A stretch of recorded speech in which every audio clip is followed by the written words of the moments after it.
Thina, we're celebrating Women's Month this month, and so first question, tell us about you and what brought you into the property industry. Thank you, Jonathan.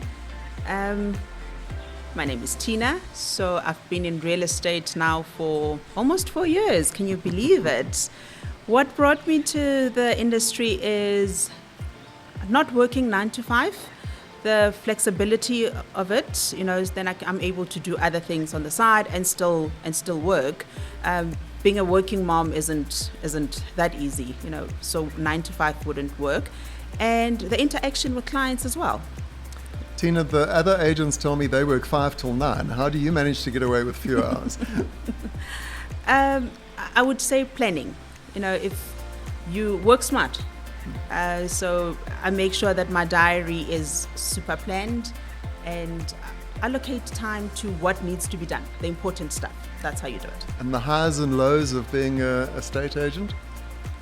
Wow, there's a lot actually, because cold calling is the hardest thing. You call, you eventually get someone that says, come and see me, and you get there, you evaluate, and you think, yeah, you've got the property, and then you put it out there you list it, and it's the waiting to get your buyers in, so it's almost like an emotional roller coaster as well. And you get that sale, you get that buyer, super excited, and the financing. So there's a lot. You've had a bit of a bumpy road on that one lately. I have, yes. Your career before becoming an estate agent? So I was in the beauty space before. So that, I guess, kind of got me ready for this in terms of working with people, offering service, and just communication.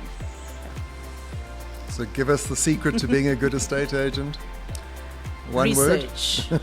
Research. And you can't sum it up in one word. You need to put in a lot of research in your area, in your contracts, and also just educating your clients as well, in terms of getting their bonds, getting their transferring fees, getting their bond fees. So there's quite a lot that goes into it. Lots of hand-holding. Yeah. We know that it's no longer a man's world. Help me here. What skills do you think you bring in the property transaction process, being a woman and dealing with women as buyers and sellers? Being organized, empathy, because buying or selling your property is quite an emotional task as it is. So being empathetic to your clients would definitely be at the top of my list. Does that create conflict with trying to close a deal but being empathetic at the same time? Yes, of course. And then also it's numbers involved, So trying to be empathetic and trying to close the deal best way you can for both your buyer and your seller can be quite daunting. And is it a juggle dealing with a husband and wife, male and female, buyer and seller, where you're trying to appeal to one and manage the emotion that is attached to the transaction at the same time? Yes, definitely. I think as both male and female, we relate differently emotionally to a whole lot of things. So, trying to read your people and understand one's needs to the other, that always comes in handy. You seem to be managing that process really well. Well, debatable, but thank you. Thina, you've been super successful coming in a little bit later in your life into the industry. What advice would you give to a young person starting out, and again to somebody who had been through the mother stage and now looking to redefine and get into a career? It will definitely be do your research and get all your education done, your NQFs, as much as you can. I think starting it earlier is probably more beneficial than doing it later in life, because then you get time to build your clientele and know your area even more. For older people, I'd say get your finances in order, have a backup fund somewhere, because, you're not going to come in and get paid immediately. And we all know that as either a working mom or an adult, that is very important to have backup funds. And you've been with us for 4 years now. Perseverance must be one of the essentials. Yeah. You can't give up in this job. No, never. I don't think you can give up in anything anyway. And passion as well. Is this what you want to do?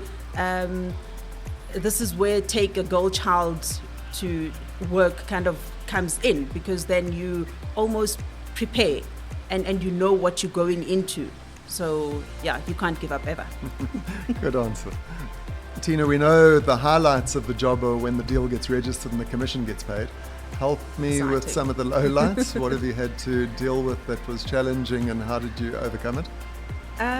Jonathan, it will definitely be deals collapsing. Clients saying they either have a deposit and you just keep waiting for that deposit and you keep extending and having addendums drawn and the deposit doesn't come. Or you've signed the deal, everything is done, they've got their bond, but they don't have transferring fees. And then the deal just collapses there. Because you asked a question earlier about being empathetic. This is where it becomes hard now, because now you're feeling sorry for your buyer on the other side, that they're about to either lose their money, and you're feeling sorry for your sellers as well, because you're thinking, well, the sale is collapsing. And of course, you're feeling sorry for yourself as well. You've put in all the work and now it's just, it's all going down. So it's more than just a 1 or 2 month process to find a buyer. This journey carries on for another couple of weeks beyond that. Correct.